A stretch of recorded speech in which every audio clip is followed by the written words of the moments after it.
je dirais, c'est des situations auxquelles je dois malheureusement reconnaître qu'il faut qu'on s'attende de plus en plus. La pression sur les terres, de façon générale au Burkina Faso, et en particulier dans ces zones-là, est de plus en plus croissante. C'est une pression de plus en plus forte, compte tenu de la démographie. Et naturellement, il s'en trouve des terriens qui avaient concédé des terres dans une certaine période, qui reviennent et qui les remettent souvent en cause.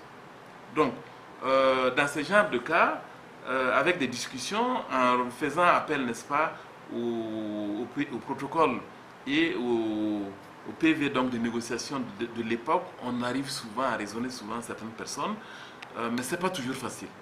Dans tous les cas, nous ne pouvons pas revenir, remettre en cause ces milliers de cas qui avaient été traités à l'époque depuis plus de 30 ans.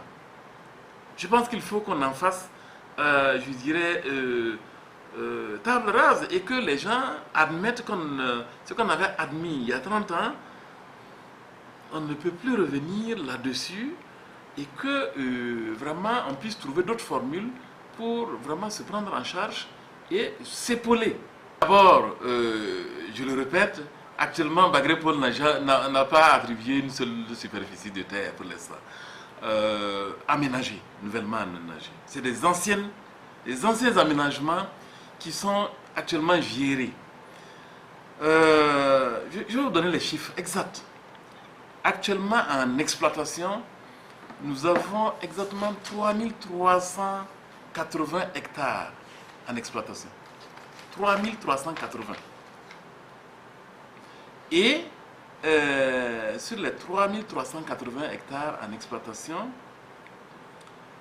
seulement 300 hectares ont été effectivement distribués à des agro-investisseurs pilotes. Donc les 3080 hectares là sont de type paysanat. Les 300 hectares également, ce sont donc, comme j'ai dit, des investisseurs pilotes. C'est pour préfigurer, n'est-ce pas, du modèle économique que Bagrépol est en train de concevoir. Et faites la proportion, ça fait moins du dixième. Ça fait moins du dixième. Et c'est vrai aussi que pour un pôle de croissance à vocation, je dirais donc, de grande production, de grande productivité, avec effectivement, disons-le, l'option d'installer, de continuer à installer effectivement des producteurs paysans, mais aussi une certaine proportion d'agro-investisseurs pour booster la production et tirer l'économie. Et il fallait, avant les nouvelles terres, effectivement, se donner l'occasion de faire, de tester, n'est-ce pas, par ce petit échantillonnage agro-investisseur. C'est exactement ce qui existe actuellement. Maintenant, si on considère que même moins de 11% des superficies effectivement attribuées, ça je ne peux pas le nier, aux agro-investisseurs, c'est accaparer les terres, ça c'est une question d'appréciation, je dirais. En termes donc de promotion individuelle, je pense quand même qu'il faut, je ne sais pas ce que les gens en attendaient, mais Bagrépol, les producteurs agricoles, les riziculteurs de Bagrépol, si vous voyez, regardez au plan national, je pense que vous pourrez en être convaincu que ce n'est pas les plus pauvres, véritablement. Le riz de Bagré est, je dirais donc, quoi qu'on dise, et je dirais, est source de revenus substantiels. Et maintenant, peut-être que c'est un peu comme l'opinion même nationale. Quand vous avez de fortes attentes, souvent à la limite du réalisme, et quand ces attentes sont confrontées, disons, à la réalité de l'évolution des faits, la désillusion effectivement est d'autant plus grande. Autrement, on ne peut pas dire que quelque chose n'est pas fait. lorsqu'on parle de l'emploi des jeunes, moi, ce que vous pouvez vérifier, la main-d'œuvre à Bagré, que ce soit la main-d'œuvre agricole, que ce soit la main-d'œuvre ouvrière, nous avons 3 gros chantiers qui emploient au bas mot 350 ouvriers en plein régime. Chacun. Les plaines, les paysans eux-mêmes, si vous aviez fait le tour, vous allez voir, pour avoir des ouvriers, pour travailler aux périodes de forte,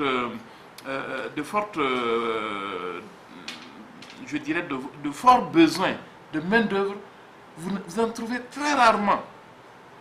Nous-mêmes, Bagrépol, actuellement, pour inciter un certain nombre de techniques de production, nous avons ce que nous appelons des champs-écoles et que nous développons pour faire modèle, pour participer à l'animation et à l'encadrement des populations, à l'apprentissage de technologies de production moderne. Même pour nos champs-écoles, je vous dis que d'année en année, nous sommes obligés d'aller chercher la main-d'œuvre dans d'autres zones. Boulsa, cette année, j'ai envoyé 3 missions, Boulsa, Kaya et autres, tout ça là, pour chercher de la main-d'œuvre, pour venir travailler à Bagré, parce qu'il n'y en a pas. Pire, quand vous demandez à tout le monde, la main-d'œuvre agricole à Bagré est la plus, je dirais, la plus chère que partout, sur toutes les autres plaines.